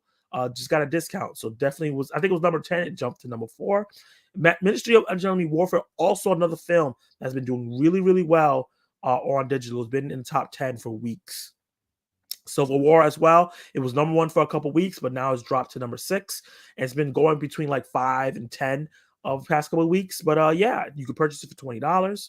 The Fall Guy has also been in the top 10 consistently since it debuted on digital, and it's doing really well. I think the movie may end up making a profit off digital. And I think a lot of older people who enjoy the show might be checking it out, because a lot of older people are still not going to theaters. 50 Shades of Darker, I'm not sure why this movie all of a sudden just jumped in the top 10. I know last week, I think the whole trilogy was there. I don't know what's going on. The Watchers is finally available to rent. I'm part of this reason why I went to the top 10, because I rented it to watch it. Yeah, and it's let's see if it finds an audience. Let's track and see if it stays in the top 10 like these other films have. And number 10 is A Violent Nature, which is a movie I really, really liked.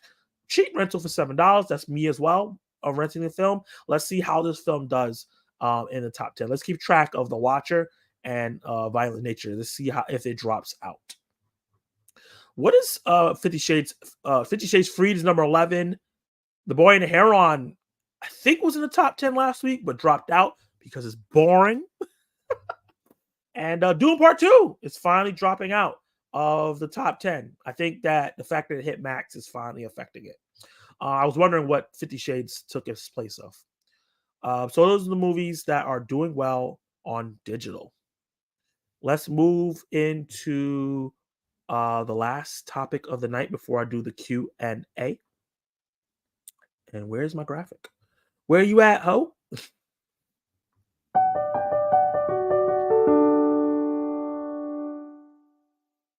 What is next? What is coming out in theaters and digital and physical media? I'm adding that back. Coming up next, let's talk about it. So, let's start with the physical media really quickly. I'm getting this from Blu-ray.com. Taxi Driver, the classic Scorsese film, is getting a 4K steelbook. Anchorman, a film that I do not like for some reason, but a lot of people love, is getting also a 4K release. Pat Garrett and the Billy the Kid, 1973 classic, getting a release. UFH gives a UHF 4K release. Never heard of that film. Guyver, which I've heard of, getting a 4K release as well. Blown Away, Narrow Margin is getting a 4K release. Point Break, which is a classic film, getting a 4K release. Natural Born Killers and Forrest Gump, all classic films, get a 4K release. Saw X, which I still need to see, is getting a 4K steelbook. Angel Has Fallen, which is a franchise I like, 4K release. Rescue from Gilligan's Island is getting a 4K release, which is hilarious to me.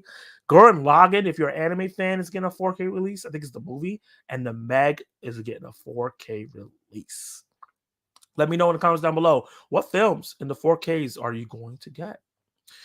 Up next is what's releasing digitally. If you're not the type of person that's going to buy some 4Ks and there's some movies that you didn't get to see in theaters, or you don't go to theaters that often, you wanted to go check out, these are the films that you can rent digitally as of today. Babes, which I heard is one of the funniest comedies of the year, is available to rent for $15. It will be on Hulu in October, but if you don't want to wait or don't have Hulu, you could buy it for $15. Firebrand, a movie that I heard was really, really good. I want to check it out. Is on rental for $10, which is cheap. You can buy it for $15. It might be on Hulu October or November, but if you don't want to wait, if you heard good things about it, you can check it out now. Kidnap: The Abduction of Eduardo Morata is also available for purchase and rental. They're not sure when it's going to be on streaming, so if this is something that you're interested in, it's on rental for $7, which is cheap. The Idea of You, which is on Prime Video right now, but if for some reason you don't have Prime, you can buy it for $15. Challengers is finally on PVOD or like a discount. Actually, it's been on PVD for a while. The rental price has dropped to $6. Tarot, same thing as well, has dropped to $7. You can buy it for $10. It will be on Netflix in September if you want to wait. Unsung Hero, which is a faith-based movie, you can buy it, rent it for $6. It's going to be in stars in October. Boys Kill World is also dropped in price as well. It's going to be in Hulu in September, October. Movie I liked. So those are the films that you can check out on digital. And just the highlights of the films that you can check out in theaters. It's really a two-man race here. Despicable Me 4 versus Maxxxine. These are two movies that are coming out in theaters that are the big juggernauts. There's a bunch of limited releases, but I didn't want to go through each one of those. I think this is a clear cut. Despicable Me 4 is going to be the I think it might be the number one movie of the week. I can really see it beating Quiet Place, beating Inside Out 2, and I think the movie is going to do really, really well. Maxxxine is definitely going to make it in the top 10. How high? I don't know. I'm not too sure how high Maxxxine is going to go. I really want the movie to do well, but with these reviews that are really mixed, I can see some people who are on the fence not checking it out. Which one are you going to go see in theaters? Despicable Me 4 or Maxxxine? Are you going to do a double feature? Are you going to see one on Friday or are you going to see one on Saturday? Like me. So that is the end of what's coming next segment. Now we are in the Q&A. You can ask me anything you would like about anything.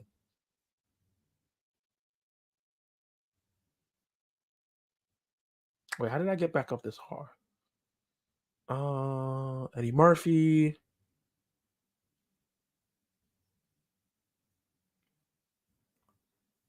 Oh, 2019 was okay.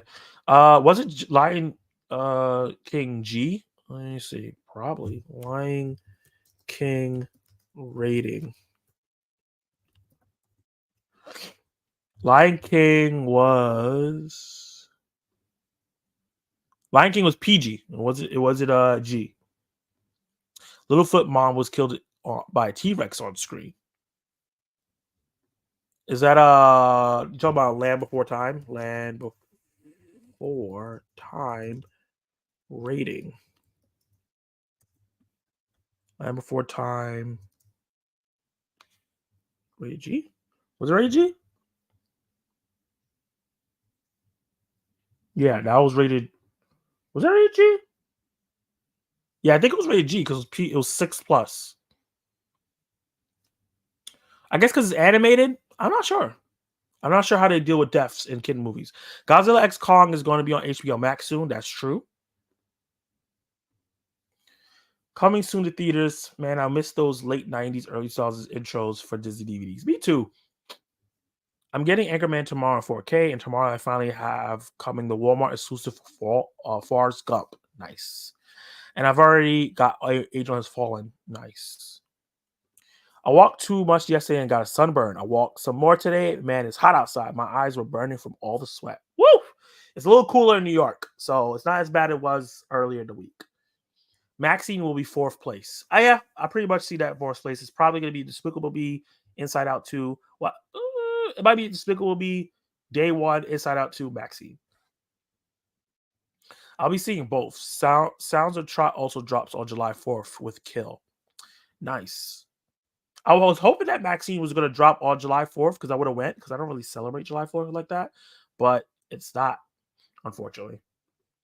I'm definitely going to go see Maxxxine. Me too. Zach, have you gotten any physical media yet? Yeah.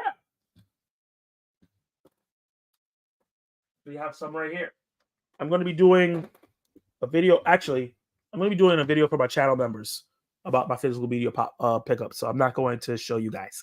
If you want to see it, you got to be a channel member. So Zach, have you seen any of the Beverly Hills Cops movie? I've seen all the Beverly Hills Cop movies. That is a staple in my household. Nah, they threw some of that off a cliff. Definitely PG. That's true. Would you rather see a movie that had all well-trained cats or trained dogs? I've seen a movie with I've seen multiple movies with well-trained dogs. And last year I saw Strays, which had a lot of well-trained dogs. So I would like to see a movie with well-trained cats because I don't think I've ever seen that before. It's been a while since I looked at the rating. Gotcha. Hey, Spoiler Kings, what's up, man? How are you doing? Are you guys going live on Thursday? Well, actually, no, I'm gonna have to work early on Friday, so never mind. I'm gonna see if I can hop on your stream. But you're probably not gonna be streaming on Thursday because it's July 4th, and I have to work early anyway. Oh, by the way, Zach, happy 4th of July. Thank you. I appreciate that. I don't celebrate Canada Day unlike that colonizer Aubrey. Why don't you celebrate Canada Day? You're Canadian. That was funny. I'm probably going to watch a movie for 4th of July, probably a World War II movie. I think I'll try to watch something patriotic on 4th of July. I watched something black on Juneteenth. What's your number 17th movie on? Let me see. Let me close all these windows. I have all these windows open for no reason.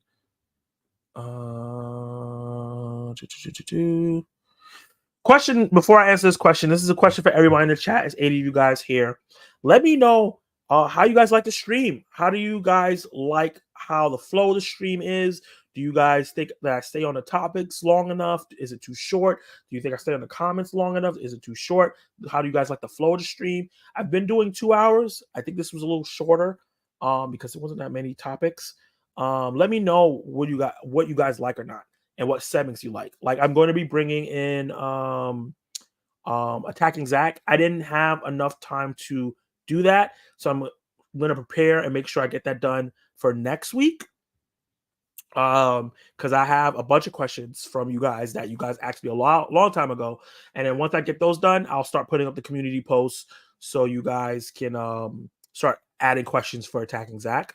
So I can have at least one question every stream, and I'll do that as like a last segment.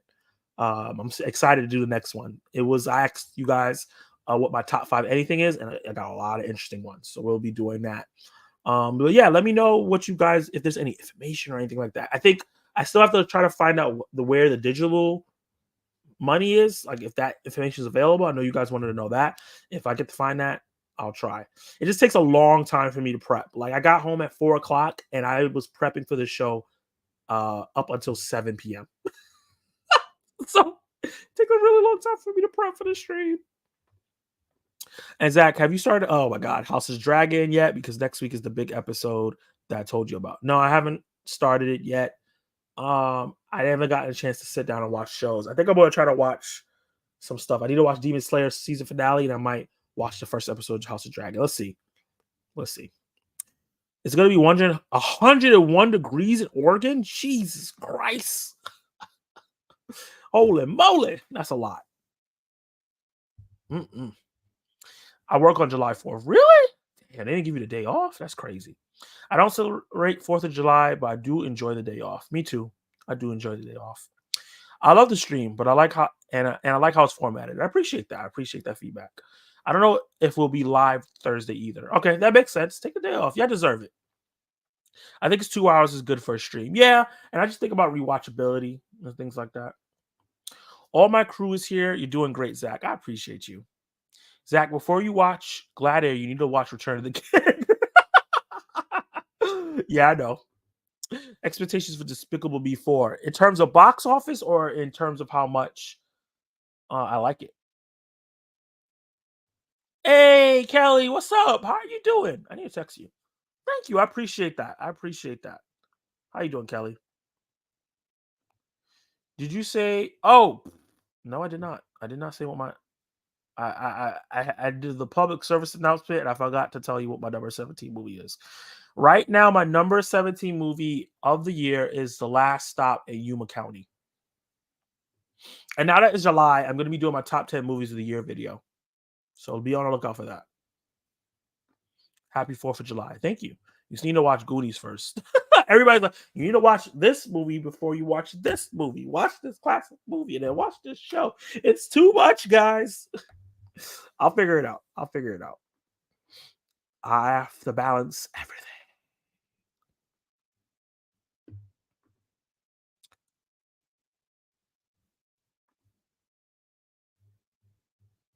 I noticed that some of the comments. Oh, it's coming late on this. That's what it is. Okay. I asked you guys how you were doing earlier, and 61% of you guys said great, which is great to hear, and 38% said good. So no one's okay or could be worse. That's great to hear. I'm glad that y'all came in here feeling good. I just cut some shows out of my life and some movies out of my life. Well, what shows did you cut out? Your enjoyment level. Oh, my enjoyment level expectations. I expect to enjoy it a lot. I feel like it's going to be on the Zack Attack scale, a solid C plus, maybe a B, depending. Because I like the Despicable Me movies. I like the first 3. I didn't watch any of the Minions movies because I think Minions by themselves is just a little too much. I do think that this movie looks like it's going to be more Minions focused than normal, but I like the Despicable Me movies. I think they're adorable. So right now I'm thinking this is going to be like a C plus, maybe a B. What is your thoughts on Netflix so far for 2024? What can they improve content-wise? I think they need to improve on their films. I think that they've been putting out similar films with different stars. Like here's the female action film with Jennifer Lopez. Here's the female action one with Jessica Alba. Then here we got with the one with Gal Gadot, and here's another one with Jennifer Lopez. They keep doing that, and it's like it's just feels like all the same film, just with a different star in it, and it's all the same quality, no innovation. They need to put a little bit more time in their film output. I think they do a great job with shows. They have so many amazing shows that come out every single week with such variety, but their movies need to do better. And they have some gems here and there. I love Extraction too. I love Gray Man. They had what's that movie with Adam Sandler? They had a great movie with Adam Sandler, Hustle. They have some stuff that they do every year that comes out as great, but I think they need to, their bigger budget stuff, their more action-oriented stuff, they need to do a better job. I don't watch any shows that don't revolve around House of Thrones universe, and I do not watch Rings of Power, and I'm starting to think I might be cutting out Star Wars TV shows. Wow. So you're only going to watch one franchise? I can't do that. Can both DM4 and Deadpool make $1 billion? Yeah, I definitely think that both of them can make $1 billion. I don't see any reason why not. I think that Despicable Me 4, unless it's absolutely horrible, I think Despicable Me 4 will have legs because Despicable Me 4 is a family-friendly film, and Deadpool Wolverine's an R-rated film. I think there'll be more kids in that one. There'll be more adults in the other one, and obviously there'll be some kids in Deadpool Wolverine, but I don't think it's much. You know, so I think that the fact that they have a kids movie, they'll have different audiences. What's one way you like to improve your channel by January 2025? Ooh. I think behind the scenes, I want to improve just my content output. In terms, I want to bring the Throwback Thursdays out. I want to do movies that made us once a month. I just want to make sure I have specific content you're looking for on my channel every week, and know that it's coming, and have it as the highest quality I possibly can. The biggest thing that's not behind the scenes, by January 2025, I want to have a better webcam that looks better than the quality that I have on my webcam right now. That's like the biggest thing. Hidden gems? What do you mean? Are you asking me like the hidden gems of 2024? Or just hidden gems in general? I only watch certain shows that I know I'm going to enjoy immediately. And if I watch them later, that I do. But if they get physical release, got you. I know that I only watch shows that I enjoy. If it starts getting a physical release, then I'll get it later. Got you. I hear what you're saying.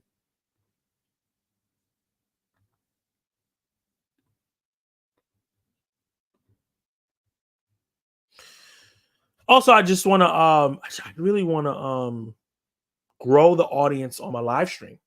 I want more than like a consistent 10 to 15, 20, even more people to be on the live stream, to have that community talk and things like that. Yeah, that's definitely one thing I want to improve on. I don't know how. Any suggestions? Let me know. Adam Sandler hidden gems. Ooh, Adam Sandler hidden gems. Let me look up some of his movies. Adam Sandler. I think that Uncut Gems. Oh, he's hidden gems. I think Uncut Gems is a film that's a hidden gem. Unless that's what you mean. Are you talking about Uncut Gems? I think people love Happy Gilmore. Click, Billy Madison. Uncut Gems. I think you're so not invited to my bar mitzvah is a solid movie. Way more solid than I expected it to be. Hustle is definitely one. And Leo. Actually, I'm gonna say I heard that was a hidden gem. Anger Management is one too. That's not one that people talk about, but I really like that movie as well. Yeah, and Punch Drunk Love. He has a solid track list of films. Do you record your vids on OBS or StreamYard? StreamYard. This is all StreamYard for my live streams. I record on my phone for my reviews, trailer reaction, my normal trailer reactions, and things like that. Hey, Zach, I'm definitely going to share your video in the group chat I have that you're in with me so people can check it out. I appreciate that, Collective Man. But you want me to... No, yeah, go ahead. Guys, I'm never going to stop you. Share my videos everywhere. Share them with everyone, your mama, your grandma, your sister, your stranger, your best friend, your coworker. Share my content everywhere. Please don't be shy about sharing it. You guys sharing it and suggesting to people will bring more reach to me. So that'll help and help the channel grow. My end goal for this channel is to do it full time. So I definitely need you guys to share it. Oh, yeah, I said the wrong time. Uncut Gems. Okay, yeah, Uncut Gems is a great film. Uncut Gems is a great, great film. Very intense. Have you on the edge of your seat, feeling anxiety, heart pounding. Great film. And I'll definitely share your videos with my friend when I see him again. I was supposed to see him this summer, but he's having his second baby with his wife. Ooh, congratulations to him. Let me give him a round of applause.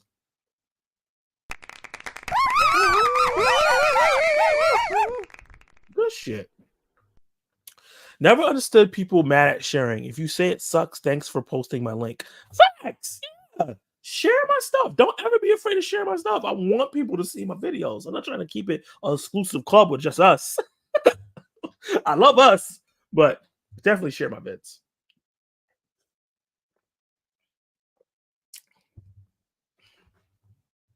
I didn't know people get mad at that. That's really weird. Why would you get mad at someone sharing your vid with people? The only way I can see you could get mad, like it makes sense to get mad at that, if it's some ulterior motive, like they want something from you, so that's why they're doing it. So I hope I see him this holiday around my birthday, because our birthdays are very close together and we usually get each other gifts. Oh, speaking of birthdays, today is my brother's birthday. Give him a happy birthday shout out in the chat. My brother Colin. Today is his birthday. Goals for me in 2025 are: I want a better webcam. Agree. Glasses with non-glare lenses. Yeah, man. I need a better glasses too. Better mic. Yeah. And overall find movies that I'm great with reviewing and sticking to those genre movies. Okay. Niching down can be really, really good. I think you do a great job of reviewing the faith-based movies. I don't see anyone else doing that. But I don't know if you want to stick down to that, because they don't come out every week. Like you said, sharing is literally caring. Yeah. Share my videos, man. Share it. If you care, share them. Happy birthday to your brother. Thank you. I had no idea you had a brother. Oh, I have a brother and a sister. I have an older brother and sister. Why didn't more artists do the Taylor Swift thing? Imagine if Kendrick Pop Out was in theaters. Oh my God. I don't know why. I don't know why they're not doing it. I think that the pop out in theaters would have went crazy. That would have been mad money you would have made. I don't know. He should have. Happy birthday to Colin Attacks. Thanks, man. Beyonce fans hate the way I wrote that. Well, look, Taylor Swift did it in a way where it's become viable for artists to maybe make some money, right? So artists need to look into that. I think the pop out would have made mad money in theaters. Hey, happy birthday, Colin Attacks. Happy birthday, Colin. Appreciate that. I can't remember if I told you this, Zach, but Taylor Swift has an autobiography coming out in September. I'm going to pre-order it very soon. Nice. Pretty sure she has an interesting story to tell. She's been through so much.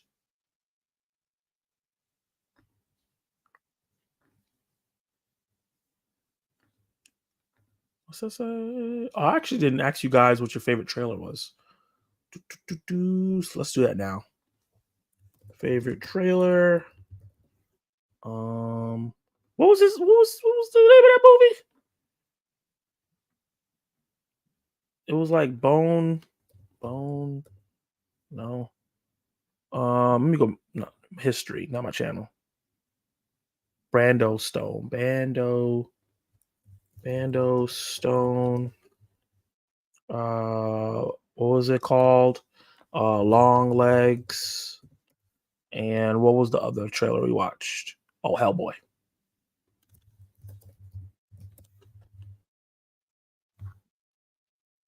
Boom. Let's see. Yeah, the pop-out definitely should have been in theaters. Yeah, I would have went to the theaters to go watch that. That would have been fun. Everybody in the theater screaming, and you could call them A minor. Or no, you struck a chord, and it's probably A minor. And the theaters would have been nuts. Or call him 69 God. That would have been insane. I'm going to say good night to you, and I hope you have an awesome 4th of July. Yeah, have a good night, Collective Movie Man. Hope you get some good sleep. I know one artist had a 3-day window and put it on Netflix, but it depends on the artist, I guess. Yeah, it depends how big you are. Not everybody can put it in theaters, but I think Kendrick was big enough to do it. Zach, are you reading any comic books right now? No, I'm not, which is very, very sad. I haven't sat down and like read comic books in a long time, and I need to find a new jumping off point to do it. I kind of keep track of what's going on in comics, but I don't like physically like sit and read each time, you know? That's true. With music shows on big screen, Metallica did a 2-day live event. AMC streamed it on the big screen. It was epic. Yeah, like you could do that. It could have been in theaters, and it also could still, and then it could have went on Prime later. You know, for the people who didn't see it, he could have did like a 2-day event or a 1-day event or just one weekend, and showed it in theaters. That would have been dope.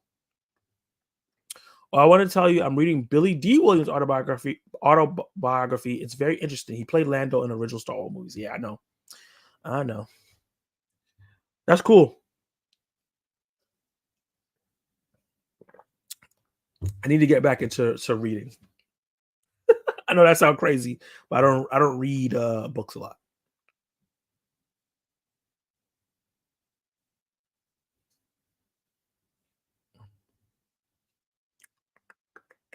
Okay, I think I'm going to be on probably 3 more minutes, and then I'm going to head out. You watching Acolyte? I saw the first episode, and there was things about it that turned me off in terms of the directing and the writing, and I just haven't gone back. And then everybody's like, it sucks. So I'm just like, I don't really want to be in a conversation with people talking about how much a show sucks. That's not my jazz. But I think episode 5 was phenomenal. Or 4. It was either 4 or 5. So I'm gonna watch it so I can catch up, and so I can be a part of the conversation now and see how it ends. Any goal? And my goal is to read 45 books this year. I already read 15. Nice. That's a really good goal. It's a really strong goal. Trying to get to 100 movies this year. Right now, I'm at 60, so I need 40 more films. I might be able to get to 120. We'll see. Because I did 60 halfway through the year. So I know there's a lot of films that come out. There's a lot of Oscar films that come out that I haven't watched yet. So yeah. Last year I read 30 books. Nice. Just increasing it by a couple more. Tech question. What cam you have? This camera is just the camera that comes on my computer.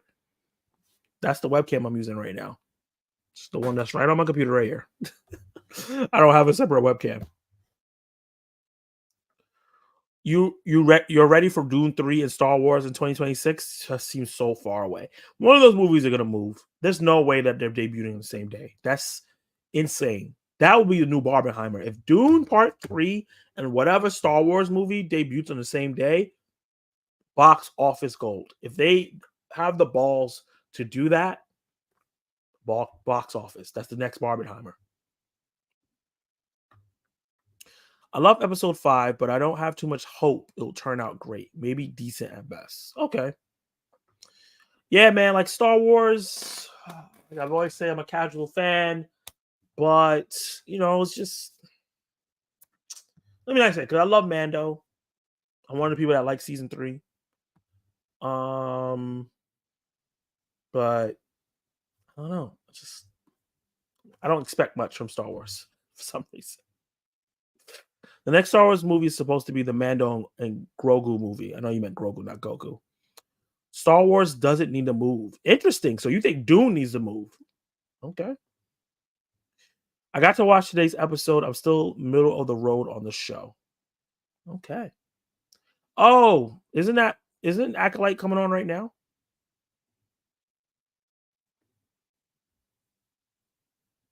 Surprised you guys still here.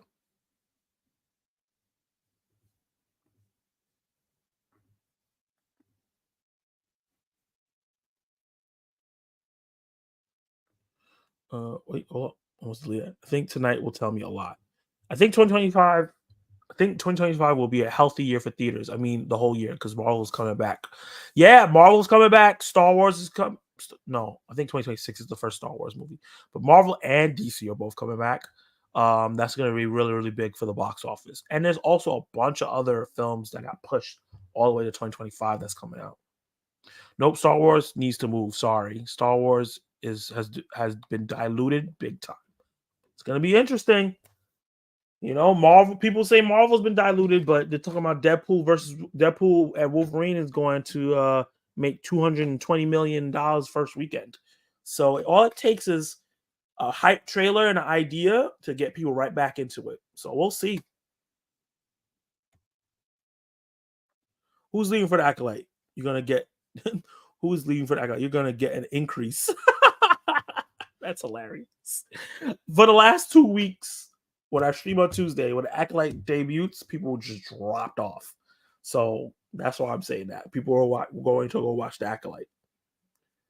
But yeah, I'm going to catch up eventually. Long-ass episodes and shit. I think Venom and Joker will help this year too. Yeah, definitely Venom has a huge fan base. I think Venom will do well. It probably will match the first two. I've seen like $800 million for Venom 3, Venom Last Dance, because people love it and hopefully it's good. And Joker, it could make $1 billion, but I think the fact that it's a musical can hurt his repeat viewing. We'll see. Not me. I have not even watched Acolyte. Yeah, I know you've been protesting against it. Last Dune versus last Star Wars is in box office. As much as the last Star Wars movie sucked, it made a bunch of money. I don't know if Star Wars moves. That's true. All three of those last Star Wars movies made $1 billion. So in Dune only made about 750. So it's possible. But I think the momentum of the franchise may make that next Dune Messiah go crazy. And I don't know if that's going to be the last Dune. I'm being honest with you. If the show does well and if Dune Messiah does well, I can see them adapt the rest of the books and just change things. Because they changed things from the books anyway. So I can see them adapt the rest of the books and just change things to make it better. And Star Wars episodes are not even that long. With the intro and the beginning, it's like 23 minutes per episode. I guess. And at least House of Dragon, you get a whole hour of TV. The second episode was an hour and 17 minutes. Longer episodes doesn't mean better, though.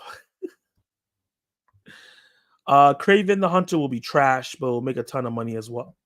I don't know about that. I don't know if it's going to be trash, and I don't know if it's going to make up a lot of money, because Madam Web did not make a lot of money, and Aaron Taylor Johnson is not a huge box office draw. So I can't say it's going to make a lot of money. The only movies that have made money within this Spider-Man shared universe is Venom. Everything Morbius flopped, Web flopped, so I don't have any trust in Craven making money.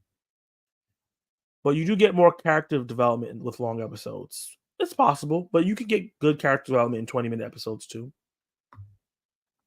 A Star Wars movie is going to make a ton of money from hate watchers. People watching for a good time, and people who are watching, people who are super fans do need to move. Yeah, you're right.